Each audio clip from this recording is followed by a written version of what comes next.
Senhor presidente, colegas vereadores, questão da fibromialgia e também doenças inflamatórias intestinais é um tema que as pessoas vêm tomando cada vez mais conhecimento e, felizmente, tanto quem enfrenta essa dificuldade no seu dia a dia, quanto quem está no entorno, rede de apoio, vai tendo mais informações de como é difícil, como são difíceis os desafios que as pessoas enfrentam.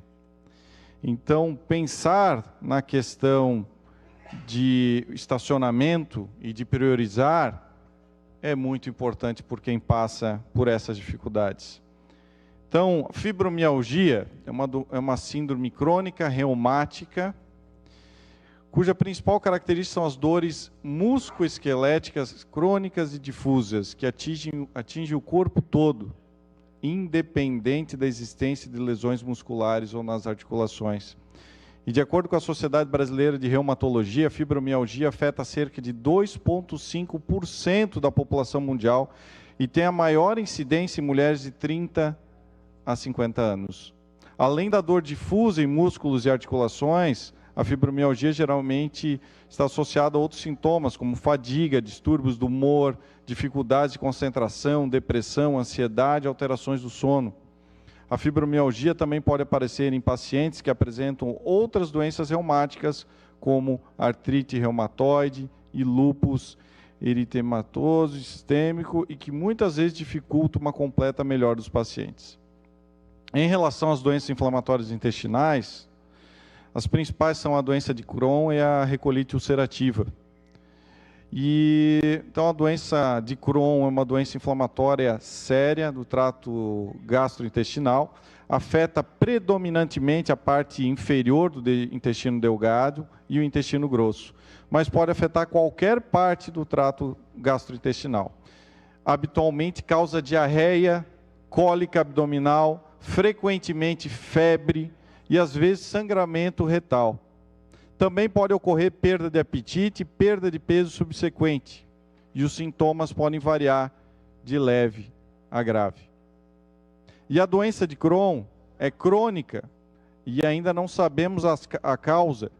E os medicamentos disponíveis atualmente reduzem a inflamação e habitualmente controlam os sintomas, mas não curam a doença. Como a doença de Crohn se comporta como a recolite ulcerativa, é difícil diferenciar uma da outra. As duas doenças são agrupadas na categoria de doenças inflamatórias intestinais.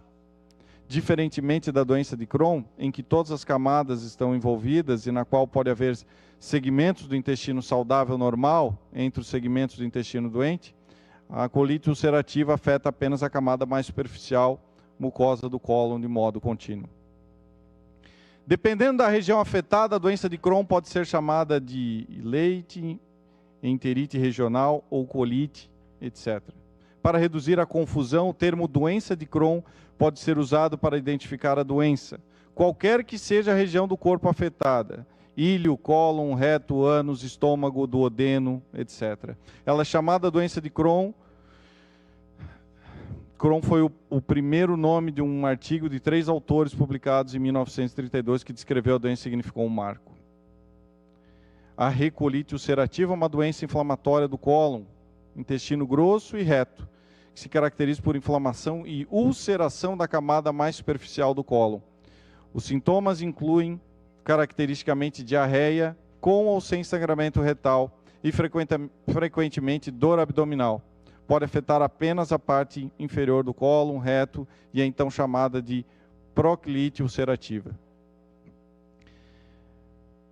Colegas vereadores, considerando que as pessoas com fibromialgia e com doenças inflamatórias intestinais, devido aos efeitos descritos, enfrentam sérios problemas de mobilidade, considerando que o Estatuto da Pessoa com Deficiência já prevê reserva de vagas para pessoas com mobilidade reduzida, propõe-se o presente projeto de lei para incluir tais categorias nas vagas destinadas de estacionamento no município.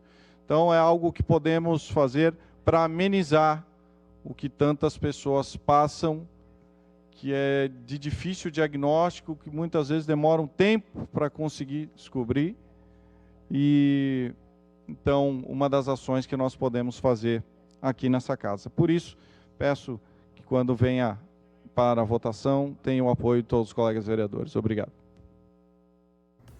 Eu sou André Meirinho, vereador em Balneário Camboriú. Gostou do vídeo? Se inscreva, compartilhe e acompanhe também as nossas outras redes sociais.